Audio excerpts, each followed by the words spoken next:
August 8ஆம் தேதி ஆம்ஸ்ட்ராங்கின் மனைவி பொற்கொடிக்கு கொலை மிரட்டல் கடிதம் அனுப்பியது யார் என்பது தொடர்பான திடுக்கிடும் தகவல்கள் கிடைத்துள்ளது. மிரட்டல் கடிதத்தில் தனது நண்பனை ஆம்ஸ்ட்ராங் கொலை வழக்கில் சிக்க வைத்துள்ளதாகவும் அவனை விடுவிக்காவிட்டால் உங்கள் குடும்பத்தையே காலி செய்து விடுவேன் என்றும் மிரட்டல் விடுக்கப்பட்டிருந்தது. இந்த கடிதத்தின் அனுப்புனர் கேளம்பாக்கத்தை அடுத்த படூர் பஜனை கோயில் தெருவைச் சேர்ந்த சதீஷ் என்று குறிப்பிடப்பட்டிருந்தது. இதையடுத்து செம்பியம் போலீசார் படூரில் இருந்த சதீஷை அழைத்து சென்று விசாரணை நடத்தினர். இந்த விசாரணையில் சதீஷ் அப்பாவி என்பதும் தனியார் பள்ளி ஒன்றில் வேன் ஓட்டுநராக வேலை செய்து வருவதும் தெரிய வந்தது. இதையடுத்து அவரிடம் எழுதி வாங்கிக் கொண்டு போலீசார் அனுப்பி வைத்தனர்.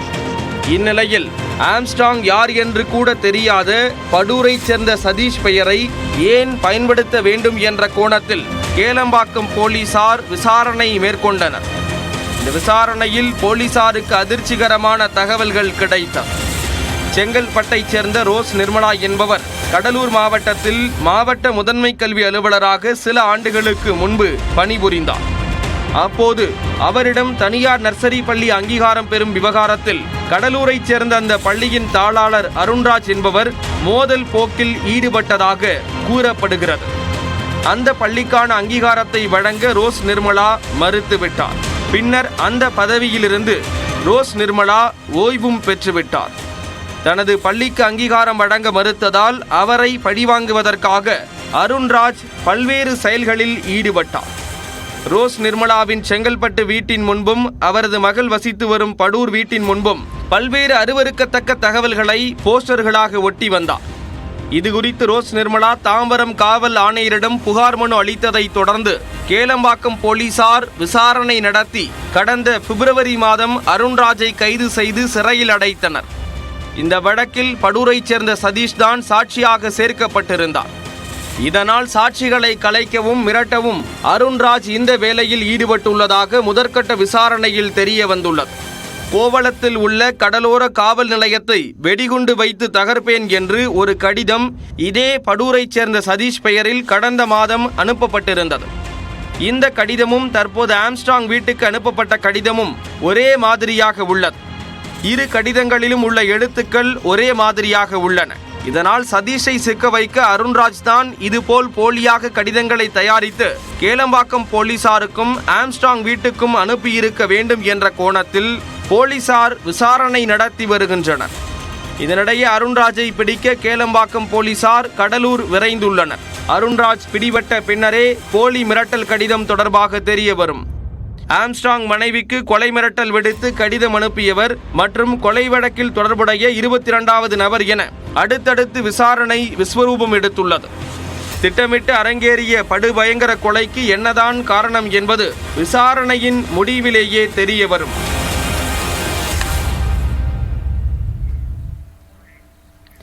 திருப்பூரில் சினிமா பட பாணியில் ஷோரூமில் இருந்து இருசக்கர வாகனத்தை திருடி சென்ற சம்பவம் பரபரப்பை ஏற்படுத்தியுள்ளது. டெஸ்ட் டிரைவ் என்ற பெயரில் ஓட்டி சென்ற போது சார்ஜர் தீர்ந்து போனதால் பாதி வழியில் நிறுத்திவிட்டு திருடன் தப்பி ஓடியுள்ளார்.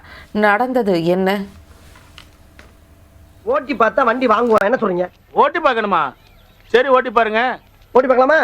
தம்பி வண்டி ஓட்டி பாருங்க. எதுக்குன்னே ஓட்டிக்கிட்டு அவர் 15,000 ரூபாய் சொல்றாரு. நாங்க 10,000 ரூபாய்க்கு கேட்டோம். நீங்க 12,000 ரூபாய்க்கு முடிச்சு கொடுங்க. 12,000 முடிக்கலாமா? முதல்ல ஓட்டி பாருங்க. ஓட்டி பாருங்க. பாருங்க ஓட்டி பாருங்க. வேண்டாமனே படக்குன்னு பேசி முடிங்கண்ணே. ஏப்பா எங்க அண்ணன் சொல்லிட்டாருல, ஓட்டி பார்த்துட்டு திருப்தியா வாங்கி போங்கப்பா. சொல்றது செய்யுங்க. ஏறுங்கய்யா, வண்டி ஓட்டி பாருங்க. வாங்கிட்டு ஏமாறக்கூடாதுன்னு கேட்க மாட்டேங்கிறீங்களே. ஏறு வண்டி ஸ்டார்ட் பண்ணு. பூராத்தையும் அக்கா பசியில போட்டு ஒட்டி வச்சுக்கிட்டு 15,000. என்ன பத்தி பாவம் வந்த பசங்க சின்ன பண்ண ஏமாத்திட்டு இருக்கா? தம்பி நல்லா ஸ்பீடா ஓட்டி பாருங்க. திருப்பூரில் சினிமா படபாணியில் ஷோரூமில் இருந்து இருசக்கர வாகனத்தை திருடிச் சென்ற சம்பவம் பரபரப்பை ஏற்படுத்தியுள்ளது. டெஸ்ட் டிரைவ் என்ற பெயரில் ஓட்டிச் சென்ற போது சார்ஜர் தீர்ந்து போனதால் பைக்கை பாதி வழியில் நிறுத்திவிட்டு திருடன் தப்பி ஓடியிருக்கிறார். நடந்தது என்ன?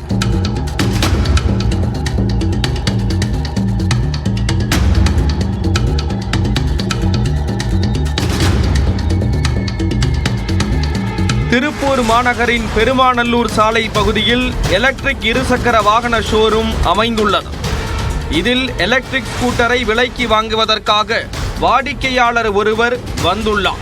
அவர் தான் விரும்பிய இருசக்கர வாகனத்தை தேர்வு செய்து ஓட்டி பார்க்க வேண்டும் என கேட்டுள்ளார்.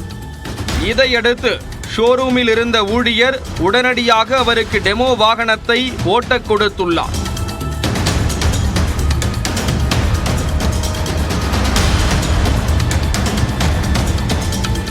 இருசக்கர வாகனத்தை எடுத்துக்கொண்டு சென்றவர் நீண்ட நேரமாகியும் ஷோரூமுக்கு திரும்பவில்லை. வடிவேலு காமெடியை நினைவுபடுத்தும் வகையில் சம்பவம் நிகழ்ந்ததால் ஷோரூம் ஊழியர்கள் அதிர்ச்சி அடைந்துள்ளனர்.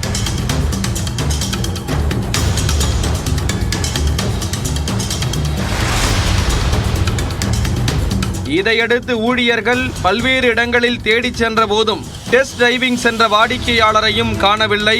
அவர் ஓட்டிச் சென்ற இருசக்கர வாகனத்தையும் காணவில்லை. இது குறித்து திருப்பூர் வடக்கு காவல் நிலையத்தில் புகார் அளிக்கப்பட்டது.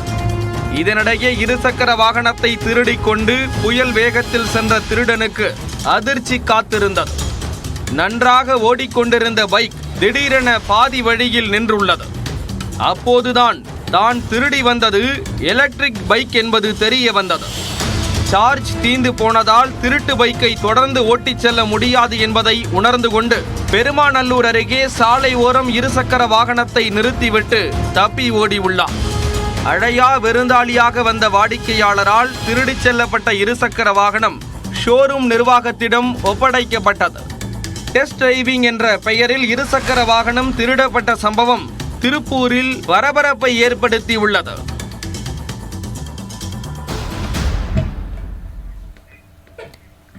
ஒலிம்பிக் மல்யுத்த போட்டியில் வீரர்களுக்கான எடை கணக்கீடு எப்படி செய்யப்படுகிறது? எடை கூடுதலாக இருக்கும் பட்சத்தில் உடனடியாக எடையை குறைக்க வீரர்கள் மேற்கொள்ளும் உத்திகள் என்ன என்பது குறித்து விளக்குகிறார் சிறப்பு செய்தியாளர் பாலவேல் சக்கரவர்த்தி.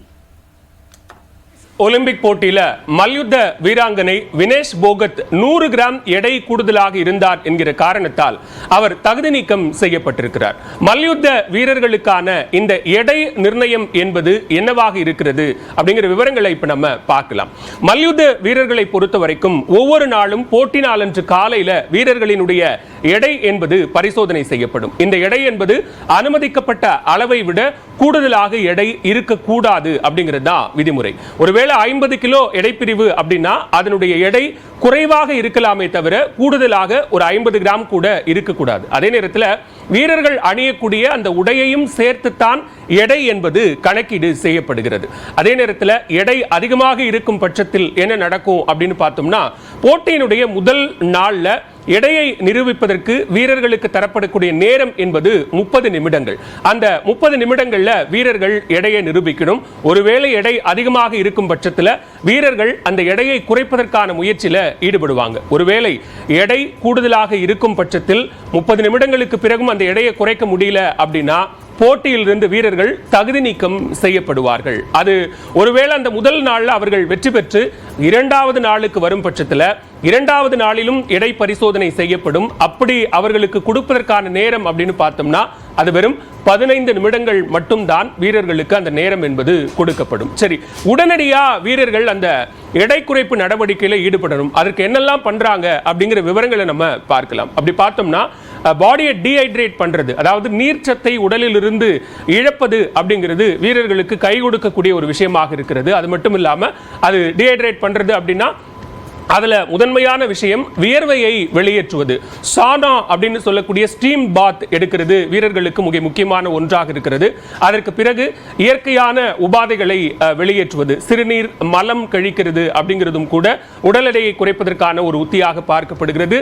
தலைமுடியை வெட்டுவதும் கூட அந்த எடை குறைப்புக்கான ஒரு நடவடிக்கையாக பார்க்கப்படுகிறது. ஈவன் வினேஷ் போகத்தும் கூட தன்னுடைய தலைமுடியை வெட்டி அந்த உடல் எடையை குறைப்பதற்கான நடவடிக்கைகளில் ஈடுபட்டிருக்காங்க. அது மட்டும் இல்லாம ஸ்கிப்பிங் பண்றது, அப்புறம் ஸ்பிரிண்ட் அப்படின்னு சொல்ற வேகமாக ஓடுவது அப்படிங்கிற சில விஷயங்களையும் கூட வீரர்கள் தங்களுடைய அந்த உடல் எடையை உடனடியாக குறைப்பதற்கான நடவடிக்கையாக செய்கிறார்கள். ஆனா இதையெல்லாம் தாண்டி அவர்களுக்கு அந்த குறிப்பிட்ட எடை பிரிவை விட 50 கிராம் 100 கிராம் கூடுதலாக இருந்தாலும் அவர்கள் நிச்சயம் அந்த போட்டியில் விளையாட முடியாமல் தகுதி நீக்கம் செய்யப்படுவார்கள் அப்படிங்கிறது தான் போட்டியினுடைய விதிமுறையாக இருக்கிறது.